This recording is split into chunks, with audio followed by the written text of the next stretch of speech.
Ever heard that saying, who watches the watchman? Oh, yeah, classic. Yeah, it's one of those things that's been around forever, but it feels especially relevant when you're talking about a watchdog accused of playing favorites. Yeah, picking and choosing who they go after. Exactly. Yeah. And that's what's got us diving into this whole situation in Jamaica right now with the Integrity Commission. The IC, yeah. The IC, right. So, for anyone who might not be totally up on their Jamaican politics, we're talking about an independent body.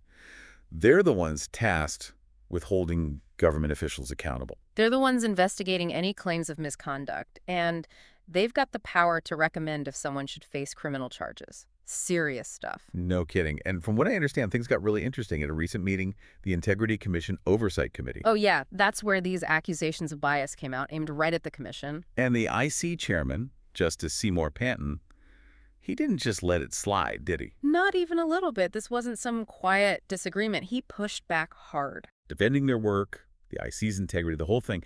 And he seemed pretty concerned about what these claims could lead to. And rightfully so, I'd say. I mean, we're talking about the core of how a system like that functions. I mean, just imagine. Lawmakers are saying the IC is acting with partisanship. Which, when you really break it down, it's like saying the people whose job it is to make sure the government is playing by the rules are themselves playing a different game. It's like a referee who's suspected of favoring one team over another. I mean, what does that do to the whole game? Totally. You lose all faith in the outcome. In this case, if the public doesn't believe the IC is being impartial, their ability to do their job, investigate corruption, it all goes out the window. Poof, gone. Yeah. Just like that. But hold on, because there's another layer to this whole thing that I found really interesting. Oh, yeah. This is where it gets even more complicated. Right, because Chairman Panton brought up the voter turnout, or lack thereof, in the last election. 70%, if I remember correctly. 70%. 7-0 Yeah. of registered voters in Jamaica just didn't participate. Huge number.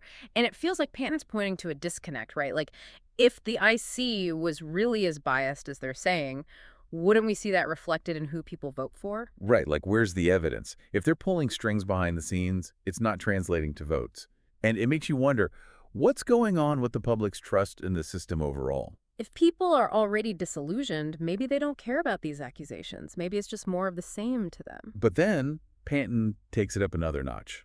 He starts expressing concern for the safety of people who work at the IC, saying these accusations could put them at risk.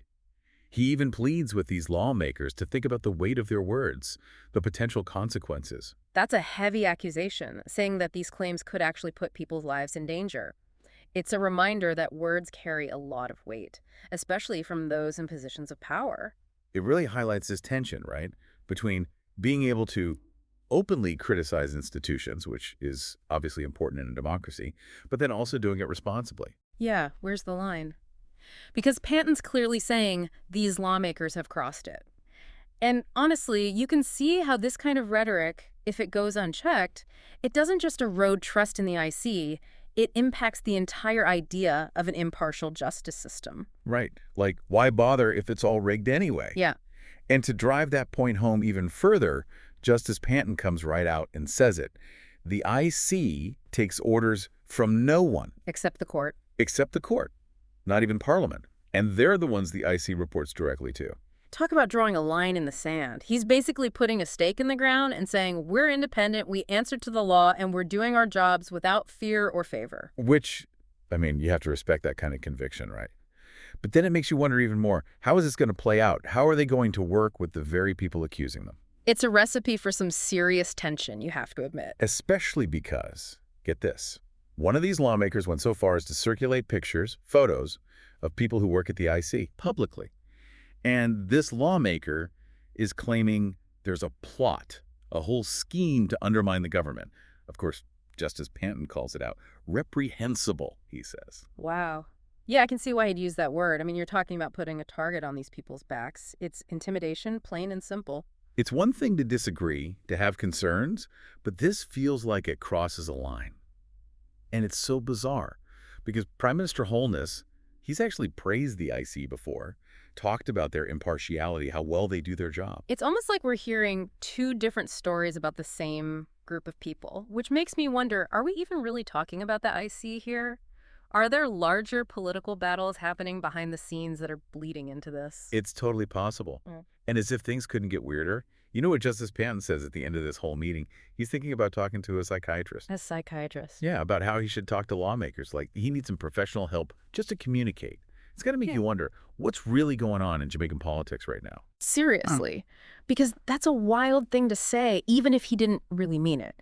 And you can't help to think, what happens when the very people who are supposed to make sure the system is fair, what happens when they're caught in the middle of this kind of political battle?